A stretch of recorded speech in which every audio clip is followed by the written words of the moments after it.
कमाने वाली बहू। मम्मी, आप हमारे साथ बेंगलोर चलो। पापा थे तो अलग बात थी, अब आप अकेली यहाँ गांव में कैसे रहेंगी? बेटे अनिल ने कहा तो मैं असमंजस में पड़ गई। हार्ट अटैक से हुई इनकी अचानक मौत से मैं अपने आप को लाख कोशिश के बाद भी संभाल नहीं पा रही थी। 12 दिन हो जाने से सभी मेहमान चले गए थे। बेटा अनिल और बहू अनीता दोनों ही इंजीनियर हैं। मेरी सहेलियों ने मुझसे कहा कि बेटे बहू के पास रहने नहीं जाना, क्योंकि कमाने वाली बहू को बुजुर्ग सास बिल्कुल अच्छी नहीं लगेगी। उनकी आज़ादी में तुम्हारे जाने से खलल पड़ेगी। वो तुम्हें ताने मार मार कर तुम्हारा जीना हराम कर देगी। वैसे भी भाई साहब ने जीते जी ही पूरी संपत्ति बेटे के नाम कर दी थी। ऐसे में तो पूरी संभावना है कि बेटा बहू यहाँ का मकान बेचकर माल तो सब ले लेंगे और तुम्हें पाई पाई के लिए तरसा देंगे। लेकिन बेटे बहू के साथ जाना मेरी मजबूरी भी थी। 60 की उम्र में अपने घुटनों के दर्द के कारण मैं अपनी किराना की दुकान चलाने में असमर्थ थी। 12 दिन के कार्यक्रम का पूरा खर्चा बेटे ने ही किया, लेकिन छोटे मोटे खर्चे के लिए बेटे के आगे हाथ फैलाना मुझे ठीक नहीं लगा और जो थोड़े बहुत पैसे हमने जमा कर रखे थे वे खर्च हो गए। अब हालात ये थे कि मेरे पास 100 रुपए भी नहीं थे। असमंजस में मैं अनिल को कोई जवाब नहीं दे पाई। इतने में अनीता ने कहा, मम्मी जी बताइए कि कौन कौन सी साड़ियाँ रखनी है, मैं आपकी सूटकेस पैक कर देती हूँ। अनीता के ऐसा कहने पर मैं कुछ बोल नहीं पाई और चुपचाप इन लोगों के साथ बेंगलोर आ गई। अनिल और अनीता दोनों ही मेरा पूरा ख्याल रखते, सभी साथ में ही खाना खाते। अनीता मेरी पसंद के हिसाब से खाना बना देती। दोनों ही यही कोशिश रहती कि मुझे इनकी याद न सताए, मैं खुश रहूं। 8 साल का पोता चिंटू तो दादी माँ कहकर मेरे आगे पीछे घूमता रहता। मैं कोई भी चीज़ के लिए बोलती तो वो चीज़ मुझे बराबर ला कर दे देते। ये सब देखकर मेरे मन को बहुत शांति मिल रही थी। मैं सोचने लगी कि लोग बेवजह आजकल के बच्चों को बदनाम करते हैं कि वे लोग बुजुर्ग माँ बाप की कदर नहीं करते, खासकर यदि बहू कमाने वाली हो तो वो सास को नौकरानी ही समझने लगती है। अनीता भी तो कमाती है, लेकिन कितने अच्छे से घर और दफ्तर दोनों संभालती है, कभी कोई ताना नहीं मारती। वो तो मुझे ही लगता है कि वो ऑफिस और घर दोनों जगह का काम कर थक जाती होगी, इसलिए मैं ही थोड़ा बहुत काम कर लेती हूँ। लेकिन बेटा बहू दोनों ने कभी भी मुझे किसी काम के लिए नहीं कहा। 1 महीना कैसे बीत गया पता ही नहीं चला। आज सबने बाहर घूमने का कार्यक्रम बनाया। मॉल में घूमते घूमते अनिल और अनीता एक दुकान से कुछ खरीदारी करने लगे। मैं और चिंटू थोड़ी आगे निकल गए। आइसक्रीम की दुकान पर चिंटू ने कहा, दादी माँ मुझे आइसक्रीम खानी है।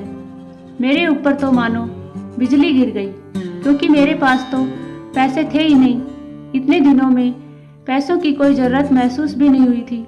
अब क्या करूं?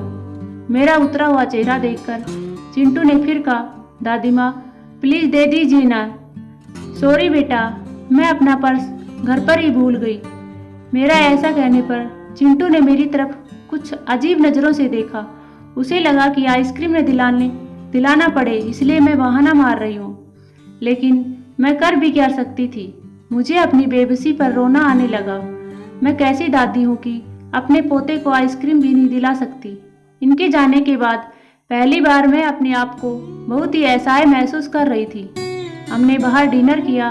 अनीता ने मेरी पसंद की काजू करी ऑर्डर की थी, लेकिन मुझे उसमें भी स्वाद नहीं आ रहा था। घर आने पर थोड़ी देर सभी ने टीवी देखी। अनिल सोने चला गया और अनीता चिंटू के कमरे में गई ताकि मच्छर की टिकिया लगाकर उसे ब्लैंकेट आदि देकर सुला दे। मैं भी अपने कमरे में सोने जाने लगी। इतने में मुझे चिंटू की आवाज़ सुनाई दी, मम्मी दादी माँ बहुत ही कंजूस है। तू ऐसा कैसे बोल रहा है? हाँ मम्मी, आज मॉल में घूमते वक्त मैंने दादी माँ को आइसक्रीम दिलाने को कहा तो उन्होंने कहा कि वे अपना पर्स घर पर ही भूल आई है। कितना अच्छा है ना मम्मी कि बाहर जाओ तो पर्स ही साथ में न ले जाओ तो कुछ खर्चा ही नहीं होगा। कंजूस दादी माँ। ये क्या है चिंटू? दादी माँ के लिए ऐसा बोलते वक्त तुम्हें जरा भी विचार नहीं आया? क्या तुम उनके दुख को समझ सकते हो कि वो फिलहाल कितने दुख में है। दादी माँ को क्या दुख है? बेटा, अभी तक दादी माँ और दादाजी गांव में एक साथ रहते थे। अब अचानक दादाजी हम सबको छोड़कर चले गए। जिस व्यक्ति के साथ हम 24 घंटे रहते हैं, साथ में उठते बैठते, साथ में खाना खाते, अपना दुख सुख शेयर करते, वो ही व्यक्ति अचानक हमसे बहुत दूर चला जाता है तो कितना दुख होता है, ये अभी तुम नहीं समझ सकते। सोचो, अचानक तुम्हारे मम्मी पापा तुमसे बहुत दूर चले जाएं, इतनी दूर की कभी वापस न आए, तो क्या तुम्हें दुख नहीं होगा? नहीं मम्मी, मैं आप लोगों के बिना नहीं रह सकता।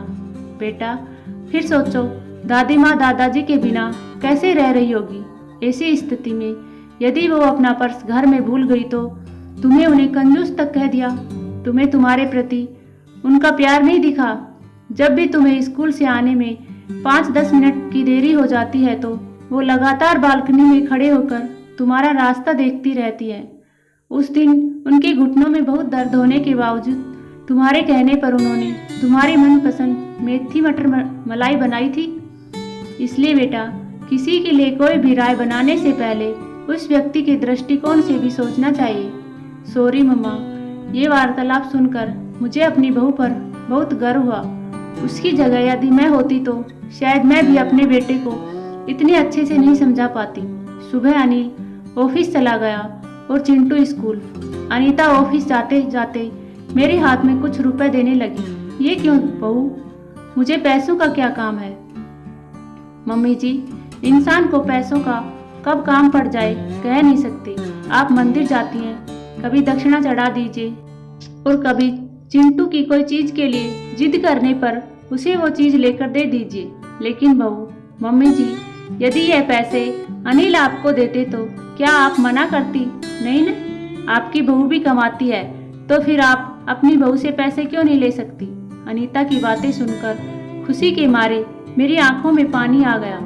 जो बात मेरा बेटा भी समझ न सका, वो बात मेरी बहू ने समझ ली थी। मैं ईश्वर से प्रार्थना करने लगी कि मेरे जैसी बहू सबको दे। लोग बेवजह ही कुछ कमाने वाली बहुओं के दुर्व्यवहार को देखकर सभी कमाने वाली बहुओं पर लांछन लगाते हैं कि वे तुनक मिजाज और घमंडी होती है, सास ससुर उनको बिल्कुल अच्छे नहीं लगते आदि। कुछ बहुएं अनीता जैसी समझदार, सुलझे विचारों वाली, बड़ों का सम्मान करने वाली भी होती हैं। आज अनीता ने कमाने वाली बहू के बारे में मेरी आंखों पर पड़ा पर्दा हटा दिया था। उम्मीद करती हूँ कि दोस्तों आपको यह कहानी पसंद आई होगी। पसंद आई हो तो लाइक शेयर करना ना भूलें और कमेंट्स में ज़रूर बताना कि कहानी कैसी लगी।